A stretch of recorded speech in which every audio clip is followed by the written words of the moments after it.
Hello बच्चों, कैसे हैं आप लोग। तो बच्चों, आज हम लोग भूगोल का पाठ 2 वन्य एवं वन्य जीव संसाधन पढ़ने वाले हैं, ठीक है ना। और इससे पहले बच्चों हम लोग संसाधन एवं विकास को देख चुके हैं और आप लोगों ने उसमें काफी अच्छा रिस्पांस किया, ठीक है। अधिक से अधिक आप लोगों ने उसको देखा भी है। तो बच्चों, आज हम लोग शुरू करते हैं वन एवं वन्य जीव संसाधन। तो बच्चों, अगर इस चैप्टर की बात करें वन एवं वन्य जीव संसाधन की, तो सबसे पहले तो हमें समझना चाहिए कि ये हम पढ़ क्यों रहे हैं। देखिए बच्चों, वन एवं वन में रहने वाले जीव, वन का मतलब होता है जंगल, वन का तात्पर्य है जंगल, और वन्य जीव का मतलब है वन में रहने वाले जीव। तो बच्चों, वन और वन में रहने वाले जीव हमारे लिए दोनों संसाधन की तरह यूज होते हैं, ठीक है बच्चों। इसीलिए वन और वन में रहने वाले जीव क्या कहते हैं, संसाधन कहते हैं। और संसाधन संसार की वे वस्तुएं होती हैं जो हमारे दैनिक जीवन में क्या हो, उपयोगी हो, ठीक है। तो और आर्थिक रूप से मान्य भी हो। तो संसाधन की परिभाषा तो हम लोग पढ़ चुके हैं। तो बच्चों, कहीं ना कहीं वन एवं वन में रहने वाले जीव भी हमारे लिए संसाधन का कार्य करते हैं। जैसे बच्चों, पेड़ पौधों की बात करें तो पेड़ पौधों से हम विभिन्न प्रकार की वस्तुओं का निर्माण करते हैं। तो यानी कहीं ना कहीं हमारे लिए वो प्राकृतिक संसाधन का काम कर रही हैं। लेकिन बच्चों, वन में रहने वाले जीव हमारे किस प्रकार काम आ रहे हैं।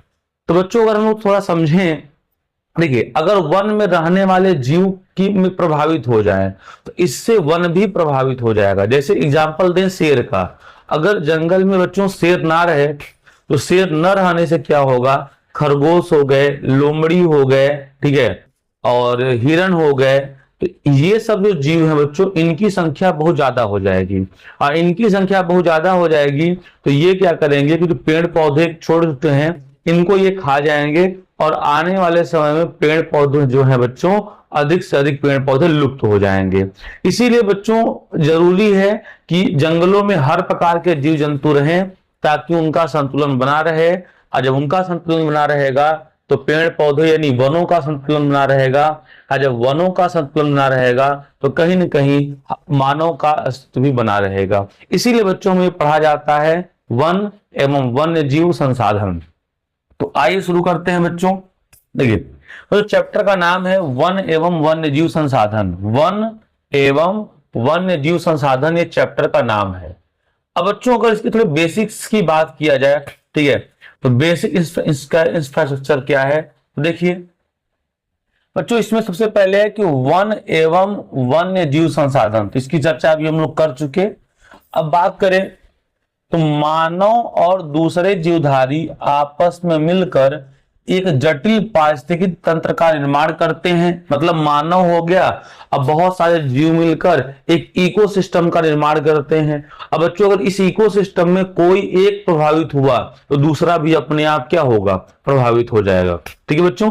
अगर कोई एक प्रभावित हुआ तो दूसरा अपने आप प्रभावित हो जाएगा। जैसे एग्जांपल दिए शेर का, अगर बच्चों शेर प्रभावित हो गया तो शेर में जो है बच्चों हिरण, बकरी, गाय और जो छोटे छोटे जानवर हैं इनकी संख्या बढ़ जाएगी। और जब इनकी संख्या बढ़ जाएगी तो क्या होगा, वातावरण जो है, पेड़ पौधे धीरे धीरे खत्म होने लगेंगे, क्योंकि ये जो है अत्यधिक क्या करेंगे, पेड़ पौधों को, फसलों को खा जाएंगे। और जब खा जाएंगे तो ऐसा स्थिति आएगा कि धीरे धीरे पेड़ पौधे खत्म होने लगेंगे। इसीलिए बच्चों कहा जा रहा है कि मानव और दूसरे जीव आपस में मिलकर एक जटिल पारिस्थितिकी तंत्र का निर्माण करते हैं और हम इस तंत्र का हिस्सा हैं। बच्चों, संसार की समस्त वस्तुएं, संसार के समस्त जीव इस पारिस्थितिकी तंत्र के ही हिस्सा है। वह अपने अस्तित्व के लिए हम वायु, जल जैसे तत्वों पर निर्भर करते हैं। बच्चों, एक मानव हो गया और जीवधारी हो गया, आपस में मिलकर जटिल पारिस्थितिकी तंत्र का निर्माण करते हैं, ठीक है। और हम इस तंत्र का एक हिस्सा है, मतलब हम भी इस इकोसिस्टम का एक हिस्सा है। और बच्चों, हम हिस्सा है तो हमें क्या चाहिए, हमें भोजन चाहिए, हमें सूर्य का प्रकाश चाहिए, हमें वायु चाहिए, हमें विभिन्न प्रकार की वस्तुएं चाहिए। तो हमें वो मिलते कहाँ हैं, या तो हमें वन से मिलते हैं या तो वन्य जीव संसाधन से मिलते हैं, ठीक है बच्चों। तो इस तंत्र में वन जो है महत्वपूर्ण भूमिका निभाते हैं, क्योंकि बच्चों वायु, तो शुद्ध वायु हमें कैसे मिलता है, शुद्ध वायु तो हमें जो है वनों से मिलता है। जल, तो आप लोगों ने पढ़ा है कि पेड़ पौधे जो है बच्चों वर्षा कराने में सहायक होते हैं और कई सारे तत्व मिलते हैं, एलिमेंट्स मिलते हैं जो हमारे लिए विभिन्न प्रकार के उपयोगी हैं। तो कहीं ना कहीं वन एवं वन्य जीव हमारे लिए क्या है, बड़े इंपॉर्टेंट है। बच्चों एक इसमें वर्ड आता है कि प्राथमिक उत्पादक किसे कहते हैं। देखिए बच्चों, तो प्राथमिक उत्पादक का मतलब क्या होता है, तो ऐसे उत्पादक जिस पर बाकी जीव निर्भर करें, ऐसे उत्पादक जिस पर सभी जीव निर्भर करें, उन्हें क्या कहा जाता है, प्राथमिक उत्पादक कहा जाता है। ठीक है बच्चों, तो हरे पेड़ पौधे जो होते हैं वो प्राथमिक उत्पादक होते हैं। ठीक है ना, तो समस्त जो जंगल में पेड़ पौधे हैं वो प्राथमिक उत्पादक हैं और इसी पर जो है बाकी जीव निर्भर करते हैं, उन्हें कहा जाता है प्राथमिक उत्पादक। ठीक है बच्चों, अब बच्चों बात करें कुछ फैक्टुअल की। कुछ फैक्ट हैं जो आपको याद होना चाहिए। भारत में विश्व की सारी जैव उपजातियों की 8% संख्या लगभग 16 लाख पाई जाती है। बच्चों मतलब देखिए, जैव का मतलब क्या होता है, जीव। तो बच्चों बहुत प्रकार के जीव हैं। बहुत प्रकार के जीव का मतलब जैसे घोड़ा, हाथी, ऊंट, बकरी, भेड़, बंदर, गाय, बैल, हिरन, कंगारू, तो कई प्रकार के जीव जंतु हैं। तो भारत में ऐसे ही मिलाकर पूरे विश्व का 8% है। ठीक है, तो भारत में विश्व की जैव उपजातियों की 8% संख्या लगभग 16 लाख है। मतलब बच्चों 8% का मतलब हो गया 16 लाख, मतलब कुल 2 करोड़ प्रजातियां हैं।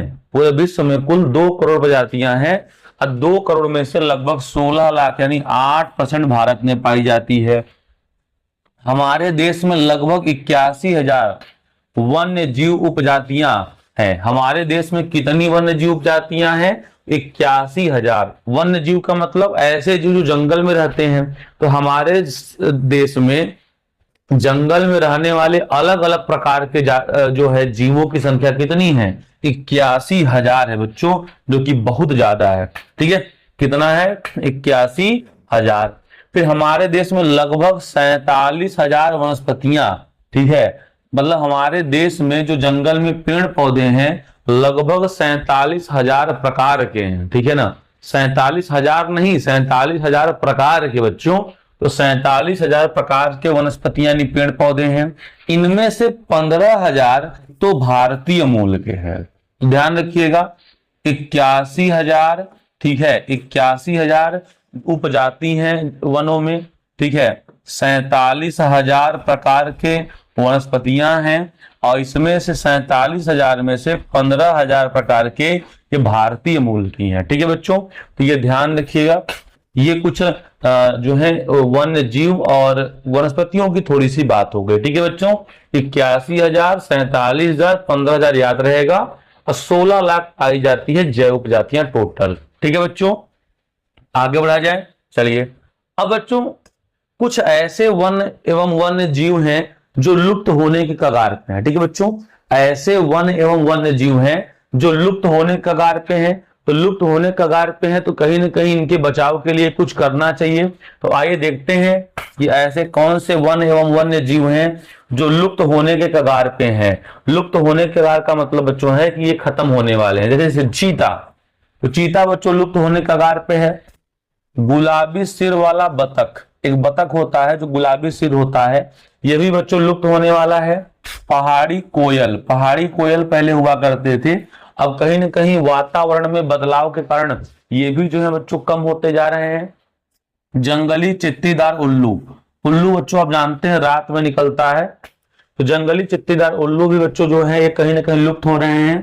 ठीक है, मधुका, मधुका इंसिंगियस और महुआ जंगली ये भी गायब हो रहे हैं। ठीक है, हुबरिया हेप्टोरिन्यूरोन घास की एक प्रजाति है, ये भी गायब हो रहा है। तो बच्चों कहीं ना कहीं ये जो है चीजें ये धीरे धीरे लुप्त होती जा रही हैं। ठीक है ना, देखिए स्तनधारियों की बात करें, इनकी 79 जातियां लुप्त हो रही हैं। पक्षियों की बात करें, इनकी 44 जातियां लुप्त हो रही हैं। सरीसृप की बात करें, इनकी 15 जातियां लुप्त हो रही हैं। स्थलचरों की बात करें तो इनकी 3 जातियां लुप्त हो रही हैं। पादप की बात करें तो लगभग 1500 प्रकार की पादप जातियां लुप्त हो रही हैं। इन सभी पर लुप्त होने का खतरा बना हुआ है। बच्चों सर्वे किया गया, सर्वेक्षण किया गया, तो पता चला कि जब सर्वेक्षण में तो पाए ही नहीं गए, अब पाए भी गए तो इनकी मात्रा बड़ी कम थी, इसलिए कहा गया कि ये तो लुप्त होने वाले हैं, इनके बचाव के लिए कुछ ना कुछ किया जाए। ठीक है बच्चों, अब आते हैं बच्चों, अब ये लुप्त तो हो रहे हैं, तो लुप्त हो रहे हैं तो इसके लिए भारत सरकार कर क्या रही है? अगर बच्चों पेड़ पौधे लुप्त हो रहे हैं तो इसके लिए भारत सरकार क्या कर रही है? तो आइए देखते हैं क्या कर रही है।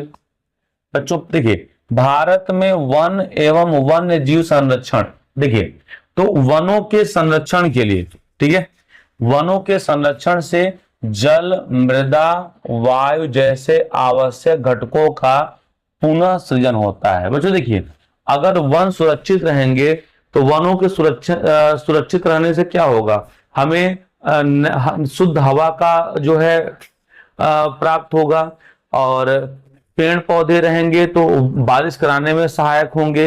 पेड़ पौधों से हमें तमाम प्रकार की औषधियां मिलती हैं। पेड़ पौधों से हमें घरों के खाना बनाने के लिए लकड़ियां मिल जाती हैं, और पेड़ पौधों से हमें फर्नीचर भी प्राप्त हो जाते हैं। तो यही कहा जा रहा है बच्चों कि वनों के संरक्षण से जल, मृदा और वायु जैसे आवश्यक घटकों का पुनः सृजन होता रहता है। यही कारण है कि 1960 और 70 के दशकों के दौरान पर्यावरण संरक्षणों ने राष्ट्रीय वन्य जीव संरक्षा कार्यक्रम पर बल दिया। बच्चों देखा गया कि वनों से ही हमें शुद्ध हवा मिलेगी, वनों से ही बारिश होने में सहायक होंगे, वन से ही हमें विशेष प्रकार की औषधियां मिलेंगी, वनों से ही हमें विशेष प्रकार की लकड़ियां प्राप्त होगी, सुगंधित लकड़ियां, वनों से ही हमारे घर भी बन जाएंगे जंगल लकड़ी से।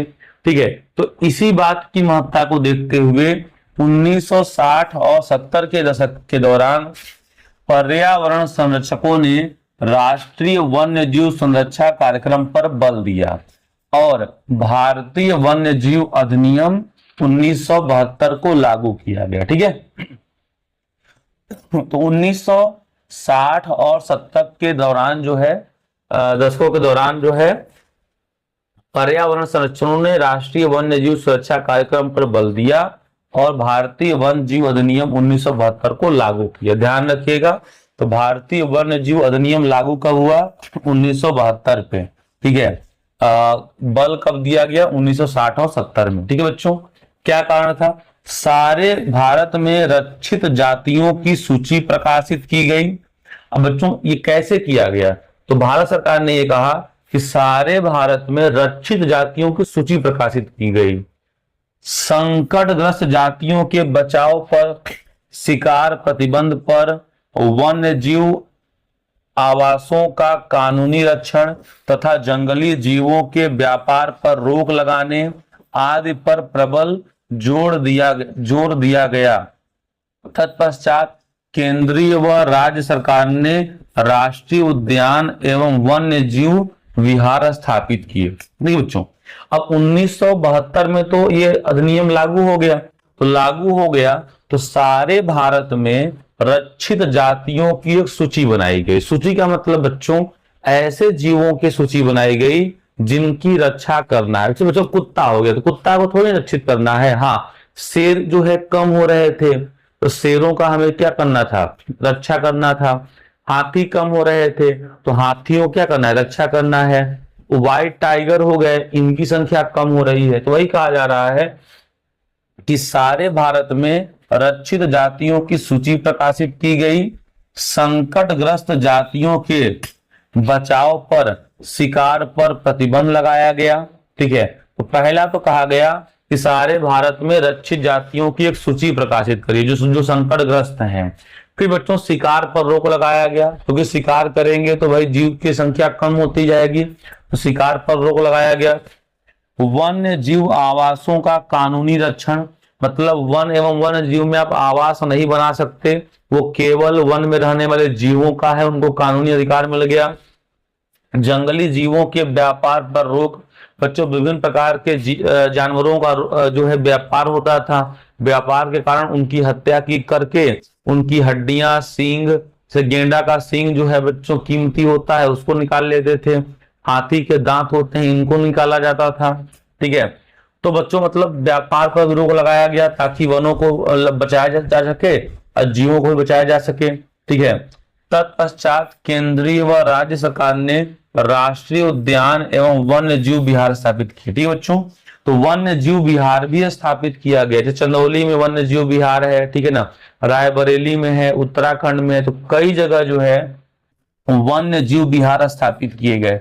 बच्चों वन्य जीव विहार का मतलब होता है कि एक एरिया होता है 15 किलोमीटर का, 20 किलोमीटर का, जितना जगह हो उसमें क्या होता है बच्चों, सारी चीजें नेचुरल होती हैं और उसमें बच्चों जो है जीव जंतुओं को रखा जाता है और उसका एक घेरा होता है ताकि वो बाहर न निकलने पाए। ठीक है, तो इससे क्या होता है कि उनकी सुरक्षा हो जाती है। ठीक है बच्चों, तो सरकार ने राष्ट्रीय उद्यान और वन्य जीव पशु विहार स्थापित किए। ठीक है बच्चों, आ गया समझ में। अगला है बच्चों IUCN, अंतरराष्ट्रीय प्राकृतिक संरक्षण और संघ ने पौधों व पक्षियों को निम्न श्रेणी में रखा। ठीक है बच्चों, IUCN अंतरराष्ट्रीय प्राकृतिक संरक्षण संघ, इन्होंने क्या किया, तो इन्होंने पौधों व पक्षियों को निम्न श्रेणियों में रखा। पहला है सामान्य प्रजाति। अब बच्चों सामान्य प्रजाति का मतलब क्या है, तो ऐसी प्रजातियां जिनकी संख्या जीवित रहने के लिए सामान्य होती है उन्हें सामान्य प्रजाति कहते हैं। ऐसी जीव जिनकी संख्या जीवित रहने के लिए पर्याप्त होती है उन्हें सामान्य प्रजाति कहते हैं। जैसे पशु, साल, चीड़, कृंतक। कृंतक का मतलब बच्चों ऐसे जीव जिनके पास कृंतक है, जैसे चूहे हो गए, खरगोश हो गए, ये कृंतक वाले हैं। ठीक है ना, तो सामान्य प्रजाति का मतलब जिनकी संख्या पर्याप्त हो और जीने के लिए ठीक हो। फिर बच्चों IUCN ने संकटग्रस्त जाति के बारे में बताया। अभी संकटग्रस्त जाति क्या होते हैं, तो ऐसे जाति जिनके लुप्त होने का खतरा हो, जो विषम परिस्थितियां अभी बनी हुई हैं, अगर यही रहा तो इनकी संख्या घटती रहेगी। ठीक है बच्चों, संकटग्रस्त जाति का मतलब है कि ये खत्म होने वाले हैं। तो ऐसी जाति जिनके लुप्त होने का खतरा हो, जो विषम परिस्थितियों बनी हुई है, जो विषम परिस्थितियां अभी बनी हुई है, अगर यही रही तो इनकी संख्या घटती रहेगी।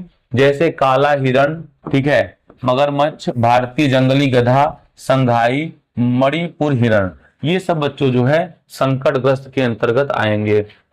ठीक है बच्चों, अगला है सुमेध प्रजातियां। अब बच्चों सुमेध प्रजाति का मतलब क्या है, तो ऐसी प्रजातियां जिनकी संख्या घट रही है और अगर इन पर प्रभाव डालने वाली परिस्थितियां नहीं बदली जाए तो ये संकटग्रस्त जीव में शामिल हो जाएंगी। बच्चों देखिए, सुमेध का मतलब है कि अभी संकटग्रस्त नहीं है, लेकिन हाँ इनकी संख्या कम हो रही है। इनकी संख्या कम हो रही है, अगर इन पर ध्यान नहीं दिया गया तो ये जो है संकटग्रस्त जीवों की सूची में आ जाएंगी। तो ऐसी जातियां जिनकी संख्या जो है घट रही है, अगर उन पर ध्यान नहीं दिया गया तो ये संकटग्रस्त जीवों की श्रेणी में आ जाएंगे। तो इस प्रकार के जातियों को कहा जाता है सुमेध जातियां। जैसे नीली भेड़, एशियाई हाथी, गंगा नदी डॉल्फिन। ठीक है बच्चों, नीली भेड़ हो गया, एशियाई हाथी हो गया, गंगा डॉल्फिन। बच्चों गंगा डॉल्फिन को आपको पता है, गंगा डॉल्फिन को राष्ट्रीय जलीय जीव भी कहा जाता है भारत का, क्योंकि गंगा डॉल्फिन की संख्या अगर कम होती है तो ये सूचक माना जाता है जल प्रदूषण का। ठीक है बच्चों, तो ध्यान दीजिएगा। बच्चों समझ गए आप लोग सुमेध प्रजाति क्या होती है। अब आइए देखते हैं दुर्लभ प्रजाति। तो बच्चों ऐसी प्रजातियां जिनकी संख्या बहुत कम हो या ये सुमेध हो जाए। ठीक है, ऐसी प्रजाति जिसकी संख्या बहुत कम हो उसे क्या कहेंगे, उसे कहेंगे दुर्लभ प्रजाति। ठीक है बच्चों, फिर बच्चों बात करें लुप्त जातियों की। लुप्त जातियां क्या होती हैं, तो ऐसी जातियां जो अब नहीं है, अब खोजने पर अनुपस्थित पाई गई। ठीक है बच्चों, ऐसी जातियां, ठीक है, जो अब है ही नहीं और इन्हें खोजा गया तो मिला भी नहीं, उन्हें कहते हैं लुप्त जातियां, मतलब खत्म हो गई हैं। जैसे एशियाई चीता, ये लुप्त हो गया है। गुलाबी सिर वाला बतख, ये भी लुप्त हो गया। ठीक है बच्चों, तो ये जो है लुप्त हो गए हैं, तो ये बच्चों आएंगे लुप्त जातियों की श्रेणी में। ठीक है, तो ऐसी जातियां जो अब नहीं है और खोजने पर अनुपस्थित पाई गई, इन्हें कहेंगे लुप्त जातियां। एक आख एग्जाम्पल आप दे सकते हैं। देखिए बच्चों, झूम खेती या स्लैश बर्न के लिए बड़े पैमानों पर जो है वनों की कटाई की जाती है। बच्चों झूम खेती क्या होती है? बच्चों देखिए, झूम खेती जो है ये पहले के आदिवासियों के द्वारा या जो है उनके द्वारा ये किया जाता है, ठीक है ना। इसमें क्या करते हैं बच्चों कि सबसे पहले जो है जंगलों को साफ कर देते हैं, और जंगलों को साफ करने के बाद ये वहां पे खेती करते हैं, ठीक है बच्चों। और ये 3-4 साल खेती करते हैं, फिर वहां की जो है पोषक तत्व तो खत्म हो जाती है, तो फिर उसको खाली छोड़ के फिर कहीं और खेती करते हैं। तो इस प्रकार की खेती कहा जाता है झूम की खेती, ठीक है। और स्लैश बर्न यही चीजें हैं, स्लैश बर्न झूम की खेती सेम है। स्लैश बर्न का मतलब साफ करके जला देंगे जंगलों को, ठीक है बच्चों।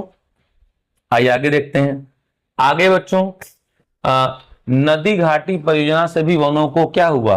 नुकसान हुआ। बच्चों नदी घाटी परियोजना का मतलब क्या होता है कि नदी के पानी को इकट्ठा किया जाता है, ये हम अगले पार्ट में पढ़ेंगे। तो नदी के पानी को इकट्ठा किया गया, बहुत बड़े बड़े डैम बनाए गए। जो डैम बनाए जाते हैं तो उसके लिए 10 किलोमीटर 15 किलोमीटर का एरिया चाहिए होता है। तो अगर 15 किलोमीटर का एरिया चाहिए, उस 15 किलोमीटर के एरिया को जो पेड़ पौधे हैं उनको अधिकांश काट दिया जाएगा। तो काट दिया जाएगा तो उससे क्या होगा? वनों को नुकसान होगा। तो यही कहा जा रहा है कि नदी घाटी परियोजना से भी वनों को नुकसान हुआ, क्योंकि अगर नदी घाटी परियोजना बनाई जाएगी तो 15 से 20 किलोमीटर का जो एरिया है वो जो है जंगलों को काटा जाएगा, और काटने से वनों को नुकसान होगा। अगला है 1952 में 50,000 किलोमीटर वन साफ किए गए। बच्चों क्यों साफ किए गए? भाई 1952 के बाद से जो है देश में जो है ये जो है विकास की लहर दौड़ पड़ी। जो विकास की लहर दौड़ पड़ी तो स्कूल चाहिए, प्लेटफॉर्म चाहिए, और बड़े बड़े शॉपिंग मॉल चाहिए, कंपनियां चाहिए, फैक्ट्रियां चाहिए। तो उनके लिए जगह कहां से आएगा?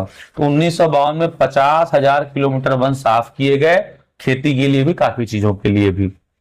अगला है वन संसाधन बर्बादी का मुख्य कारण पशुचारण, ईंधन के लिए लकड़ी की कटाई। बच्चों वन संसाधन बर्बादी का जो मुख्य कारण है पशुचारण। पशुचारण का मतलब यह है बच्चों कि पशु जो है अत्यधिक मात्रा में छोड़ दिए गए, और जब अत्यधिक मात्रा में पशु हो गए तो जितने भी पेड़ पौधे पनपने वाले थे छोटे छोटे, वो क्या हो गए? वो नष्ट हो गए। तो पशुचारण भी प्रभावित कर दिया नए पौधों के उत्पन्न होने में। ईंधन के लिए लकड़ी की कटाई। बच्चों अब तो ठीक है, अब तो कई सारे सोर्सेस आ गए हैं, ठीक है, इंडक्शन आ गया है, एलपीजी गैस आ गया है, तो अब तो लकड़ियों की कटाई कम हो गई। आज के 10 साल पहले, 15 साल पहले इनकी संख्या बड़ी कम थी। तो बड़ी कम थी तो अधिकांश लोग लकड़ी पर ही डिपेंडेंट रहते थे, और लकड़ियां आती कहां से हैं? जंगलों से आती हैं, ठीक है बच्चों।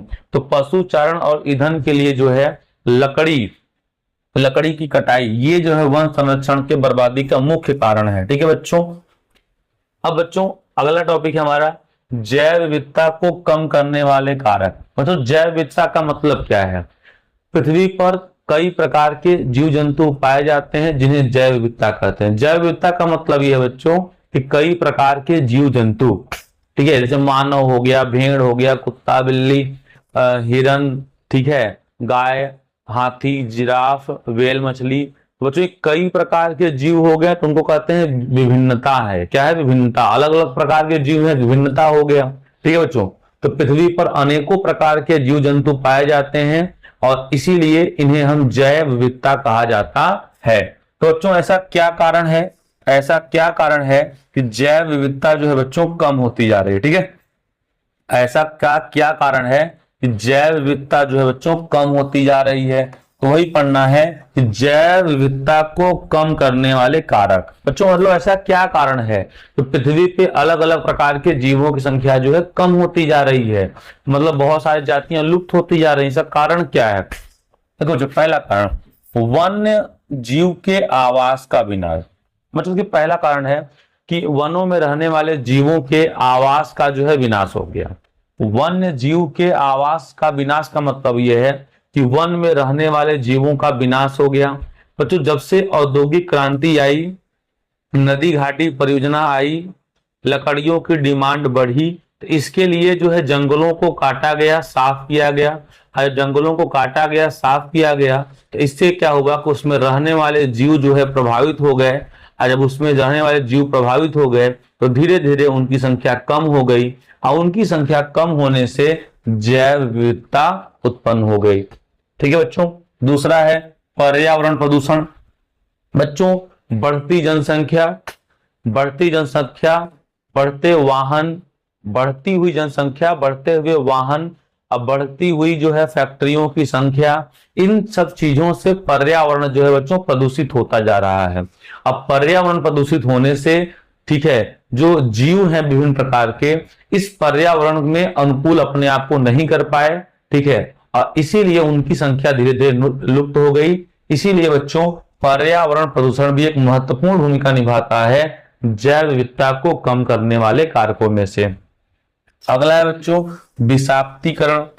विषाक्तीकरण का मतलब बच्चों है कि जहरीलापन। ठीक है, तो कहीं ना कहीं बच्चों जो अब के जल हैं, जलों में देखते हैं कि नालियों का पानी जाता है, फैक्ट्रियों का पानी जाता है, तो बच्चों इससे कहीं ना कहीं जो जल है और जो वायु है ये कहीं ना कहीं बच्चों विषाक्तीकरण, जहरीला होता जा रहा है, जिसके कारण कई प्रकार के जीव जंतु जो हैं जल में रहने वाले और जंगलों में रहने वाले ये धीरे धीरे लुप्त होते जा रहे हैं। तो विषाक्तीकरण भी जैव विविधता को कम करने वाले कारकों में से एक मुख्य है। अगला है बच्चों संसाधनों का असमान बंटवारा व उपयोग। संसाधनों का असमान बंटवारा व उपयोग। अब बच्चों संसाधनों का असमान बंटवारा का मतलब क्या है? बच्चों देखिए, इससे कुछ लोग तो संसाधन बहुत ज्यादा मात्रा में प्रयोग करते हैं, कुछ लोग संसाधन बहुत कम मात्रा में प्रयोग करते हैं। जब असमान बंटवारा है तो इससे क्या होगा? इससे कहीं ना कहीं तो अव्यवस्था फैलेगा ही फैलेगा। तो वही कहा जा रहा है कि संसाधनों का असमान बंटवारा भी जो है ये जैव विकास को कम करने के लिए पर्याप्त है। बच्चों क्या इससे आप आधा पेज लिख सकते हैं बड़े आराम से। जितना हम बोले हैं अगर इनको आप मिलाएंगे तो आप आधे पेज से ज्यादा लिख सकते हैं। ठीक है बच्चों। आते हैं अगला। बच्चों अब इसका कारण क्या है? इन सभी से परिणाम क्या निकलेगा? तो सूखा आएगा, बाढ़ आएगा, ये सब चीजें आएंगी। तो जैव विविधता अप्रभावित है, तुम्हारा इकोसिस्टम भी अप्रभावित हो जाएगा, पारिस्थितिकी तंत्र, तो बाढ़ सूखा आएगा। अब बच्चों बात किया जाए तो वन्य जीव संरक्षण के लिए उठाए गए कदम, क्या कदम उठाए गए? देखिए बच्चों, भारत में वनों का सबसे बड़ा नुकसान उपनिवेश काल में हुआ। उन वन संरक्षण के अनुसार 1951 से 1980 के बीच लगभग 26,200 किलोमीटर वर्ग क्षेत्र कृषि भूमि में परिवर्तित किया गया। बच्चों ध्यान दीजिए, कहा जा रहा है यहाँ पे कि जब भारत उपनिवेश था, भारत गुलाम था, तो उस समय जो है भारत को बहुत ज्यादा नुकसान हुआ था। 51 से 80 के बीच लगभग 26,200 किलोमीटर वर्ग के वन जो है काटे गए। अगला 1960 और 70 के दशक के दौरान पर्यावरण संरक्षकों ने राष्ट्रीय वन्य जीव संरक्षा कार्यक्रम को की पुरजोर मांग की और भारतीय वन्य जीव संरक्षण ने 1972 में लागू किया। तो पढ़ चुके हैं। इसमें निम्न पहलू थे। तो जो बच्चों जो ये भारतीय वन्य जीव संरक्षण अधिनियम है इसके क्या पहलू थे आइए चर्चा करते हैं। तो बच्चों इससे बहुत सारी चर्चा थे। पहला चर्चा ये था कि वन्य जीव के आवासों के अनेक प्रावधान, मतलब बच्चों वनों में रहने वाले जीव जंतुओं के रहने का विशेष प्रावधान किया जाए। तो पानी कैसे पिएंगे, रहेंगे कहाँ, बरसात में कहाँ रहेंगे, काफी चीजों की व्यवस्था की जाती है। दूसरा, सारे भारत में रक्षित जातियों की सूची प्रकाशित की गई। मतलब बच्चों किन जानवरों को सुरक्षा प्रदान करना है क्योंकि उनकी संख्या कम हो रही है, तो सारे भारत में रक्षित जातियों की सूची प्रकाशित की गई ताकि लोगों को या जो अधिकारी हैं या जो वर्कर्स हैं उनको ये पता चल सके कि भाई कौन कौन से जीव जंतु जो हैं कम हो रहे हैं, इसीलिए उनकी सूची प्रकाशित की गई। अगला है बची हुई संकटग्रस्त जातियों पर बचाव। मतलब बच्चों जो संकटग्रस्त जातियां हैं, मतलब अभी संख्या उनकी बची हुई है और ध्यान नहीं देंगे तो लुप्त हो जाएंगे, उन पर भी बचाव करिए। ऐसा ना हो कि लुप्त हो जाए, और लुप्त हो जाए तो फिर बहुत हो सकता है कि आने वाले समय में हमारा इकोसिस्टम बहुत गड़बड़ हो जाए। ठीक है, तो बची हुई संकटग्रस्त जातियों पर बचाव किया जाए। शिकार पर प्रतिबंध।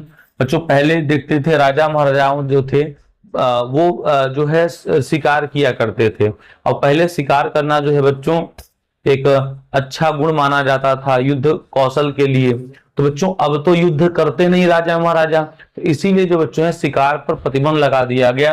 तो अगर शिकार लगातार लोग करते रहेंगे तो शिकार करने से वन में रहने वाले जीव प्रभावित हो जाएंगे, ठीक है ना, इसीलिए शिकार पर प्रतिबंध लगाया गया। ठीक है बच्चों। नंबर 6 कहा जा रहा है कि वन्य जीव आवासों का कानूनी रक्षण, मतलब बच्चों वन में रहने वाले जो जीव हैं उनका आवास क्या होना चाहिए, उनका आवास जंगल होना चाहिए। तो इस पर उनका जो है कानूनी अधिकार है, मतलब उनको कानूनी अधिकार दे दिया गया है कि अगर वो वन में रह रहे हैं तो वो उनका हो गया, इस पर किसी और का जोर नहीं चल सकता। अगला है बच्चों जंगली जीवों के व्यापार पर रोक, मतलब बच्चों व्यापार पर रोक क्यों लगाया जाए। आप जानते हैं हाथी होता था, हाथी के दांत निकाल लेते थे, गैंडा होता था तो गैंडा के जो है सींग निकालते थे, कस्तूरी हिरण का कस्तूरी निकाल लेते थे। ऐसे ही बच्चों कई प्रकार के जानवर हैं जिनके बहुत सारे कीमती चीजें होती हैं, इसीलिए जंगली जीवों के व्यापार पर रोक लगा दिया गया, क्योंकि बच्चों अगर रोक नहीं लगाएंगे तो इससे तमाम समस्याएं आएंगी और उनकी संख्या तो कम होगी, इसीलिए व्यापार पर रोक लगा दिया गया। अगर आप व्यापार कर रहे हैं तो उसके लिए आपको भारत सरकार से परमिशन लेना पड़ेगा। अगला है बच्चों तत्पश्चात केंद्र व राज्य सरकार ने राष्ट्रीय उद्यान और वन्य जीव विहार स्थापित किया। ठीक है बच्चों, तो आप लोग जानते हैं राष्ट्रीय उद्यान एवं वन्य जीव विहार, इसको कभी घूमिएगा आपके, अगर इलाहाबाद के पास बात करें चंदौली में वन्य जीव विहार है, यहाँ पे आप लोग देख सकते हैं, वहां जाएंगे तो इन सारी चीजों को आप बड़े अच्छे से समझेंगे। ठीक है बच्चों, तो तत्पश्चात केंद्र व राज्य सरकार ने राष्ट्रीय उद्यान और वन्य जीव विहार स्थापित किए। ये नंबर 7 हो गया। ठीक है बच्चों, तो ये पर्याप्त है आपके लिए। अगला है बच्चों वन्य जीव अधिनियम 1980 और 86 के तहत सैकड़ों तितलियों, पतंगों, भृंगों और ड्रैगन फ्लाई को संरक्षित जातियों में शामिल किया गया। तो जो ध्यान रखिएगा 80 से 86 के बीच इनको जो है क्या किया गया, तो इनको जो है संरक्षित जातियों में शामिल किया गया। ठीक है, 86 के तहत सैकड़ों तितली, पतंग, भृंगों, क्योंकि बच्चों अगर ये नहीं रहेंगे ना, अगर ये नहीं रहेंगे तो परागण की क्रिया नहीं होगी। अब परागण की क्रिया अगर नहीं होगी तो पेड़ पौधों की जो संख्या है वो कम हो जाएगी। ठीक है, अगला है 1991 में पौधों की 6 जातियों को पहली बार इस सूची में रखा गया। ठीक है बच्चों, तो 1991 में 6 जातियों को रखा गया। अब बच्चों अगर हम लोग बात करें वनों का वर्गीकरण, बच्चों वन एवं वन जीव तो हम लोग पढ़ लिए कि हमारे लिए क्या इंपॉर्टेंस रखते हैं। अब बच्चों ये बात करें तो वनों के वर्गीकरण की बात करें तो वनों को कई भागों में वर्गीकृत किया गया है। पहला है आरक्षित वन। अब बच्चों आरक्षित का मतलब क्या है, ठीक है, तो ऐसे वन, ठीक है ध्यान दीजिएगा, देखिए देश में आधे से अधिक वन आरक्षित घोषित किए गए हैं, ये अस्थाई होते हैं तथा इनमें इमारती लकड़ियां होती हैं। तो बच्चों ऐसे वन, ठीक है, ऐसे वन जो अस्थाई होते हैं इनकी कटाई नहीं की जाती। ठीक है, ऐसे वन जो अस्थाई होते हैं अर्थात इनकी कटाई नहीं की जा सकती और इनमें इमारती लकड़ियां होती हैं, ठीक है, उन्हें हम आरक्षित वन कहते हैं। ठीक है ना, देश में आधे से अधिक वन आरक्षित घोषित किए गए हैं, मतलब उनको काटा नहीं जा सकता, उनके काटने पर प्रतिबंध है। आप वहां जा तो सकते हैं, आप वहां जाकर घूम तो सकते हैं, लेकिन उनको आप काट नहीं सकते हैं आरक्षित वनों को। ठीक है ना, तो ये अस्थाई होते हैं और इसमें इमारती लकड़ियां होती हैं। एग्जाम्पल की बात करें तो आंध्र प्रदेश हो गया, झारखंड हो गया, उत्तराखंड हो गया, तमिलनाडु हो गया, केरल हो गया, महाराष्ट्र हो गया, पश्चिम बंगाल हो गया। तो इन सभी राज्यों में बच्चों आरक्षित वन है और यहाँ पर इमरती लकड़ियों की बहुतता है। ठीक है बच्चों, आगे देखते हैं संरक्षित वन। अब बच्चों रक्षित वन का मतलब क्या है, ठीक है, तो वन विभाग के अनुसार देश के कुल क्षेत्र का 1/3 भाग रक्षित वन है। मतलब बच्चों ऐसे वन, ठीक है, ऐसे वन जिसको भारत सरकार ने वन विभाग के द्वारा रक्षा करने के लिए कहा है उसे कहा जाएगा रक्षित वन। ठीक है, वन विभाग के अनुसार देश के कुल क्षेत्र का 1/3 भाग रक्षित वन है।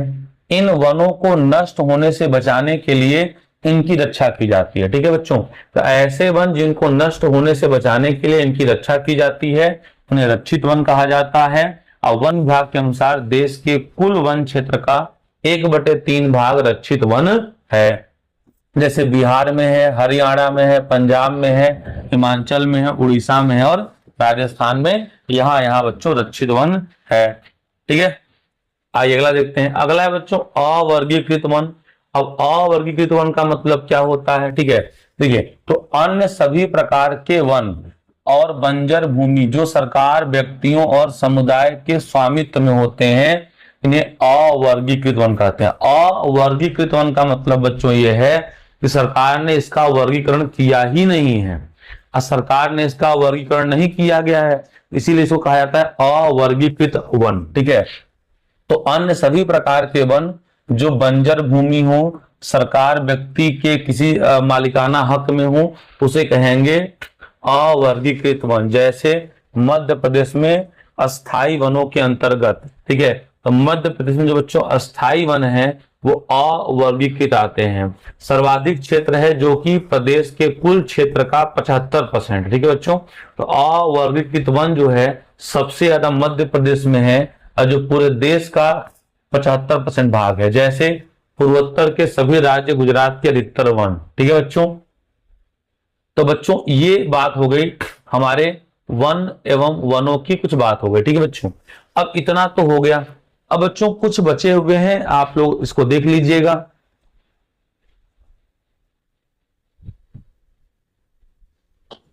अब बच्चों अगर हम लोग बात करें, ठीक है, तो सामुदाय वन संरक्षण। ठीक है, अब थोड़ा सा एक टॉपिक रह गया है, ध्यान दीजिएगा, वो कौन है? सामुदाय वन संरक्षण। क्या मतलब बच्चों? देखिए, भारत सरकार जो है बच्चों कई जगहों के वनों का संरक्षण नहीं की और वो संरक्षण करने में नाकाम रही। ठीक है बच्चों, तो वहां के लोगों ने, समुदाय का मतलब लोगों ने वनों का संरक्षण किया। जैसे बच्चों अगर हम लोग बात करें, ठीक है ना, तो सरिस्का बाघ रिजर्व में, ठीक है बच्चों, एक सरिस्का बाघ रिजर्व है राजस्थान में, सरिस्का बाघ रिजर्व। ठीक है बच्चों, तो सरिस्का बाघ रिजर्व में क्या किया बच्चों? राजस्थान में है। यहाँ के लोगों ने, ठीक है, वन्य जीव संरक्षण के तहत वहां से खनन कार्य करना बंद किया। बच्चों यहाँ पे जो है सरिस्का रिजर्व बांध में, यहाँ पे खनन का काम चल रहा था, तो वहां के लोगों ने जो है बच्चों वहां पे सरिस्का बाघ रिजर्व में खनन को जो है क्या किया बच्चों? वहां खनन पर रोक लगवा दिया। कई क्षेत्रों में तो लोग स्वयं वन्य जीव आवासों की रक्षा कर रहे हैं और सरकार की ओर से हस्तक्षेप करना भी स्वीकार नहीं कर रहे हैं। राजस्थान के अलवर जिले में 5 गांवों के लोगों ने तो 1200 हेक्टेयर वन भूमि भैरव देव डकाव सेंचुरी घोषित कर दी। इसके लिए अपने ही नियम कानून है जो शिकार वर्जित करते हैं और बाहरी लोगों के घुसपैठ पर यहाँ करते हैं। तो बच्चों यहाँ पे लोगों ने अपने ही द्वारा जो है चीजें कर ले गए। ठीक है बच्चों, और एक आंदोलन का आप लोगों ने नाम सुना होगा, चिपको आंदोलन। ठीक है बच्चों, अभी चिपको आंदोलन क्या है? ठीक है बच्चों, तो चिपको आंदोलन का मतलब किससे है? तो ध्यान से समझिएगा।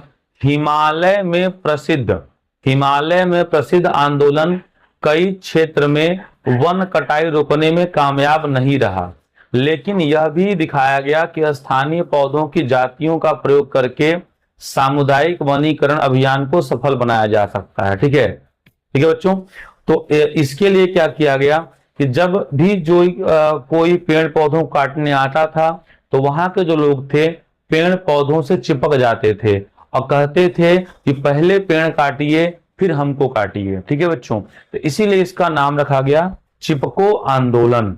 ठीक है, इस बात को आप लोग ध्यान दीजिएगा। ठीक है बच्चों, तो ये सारी चीजें हैं जो आप लोग देख लीजिएगा और उम्मीद है कि कहीं ना कहीं इससे आपको फायदा हुआ होगा।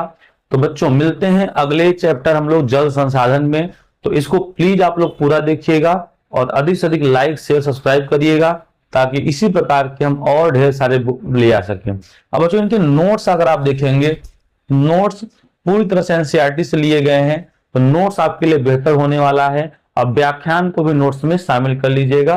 तो मिलते हैं हम लोग अगले वीडियो में। धन्यवाद।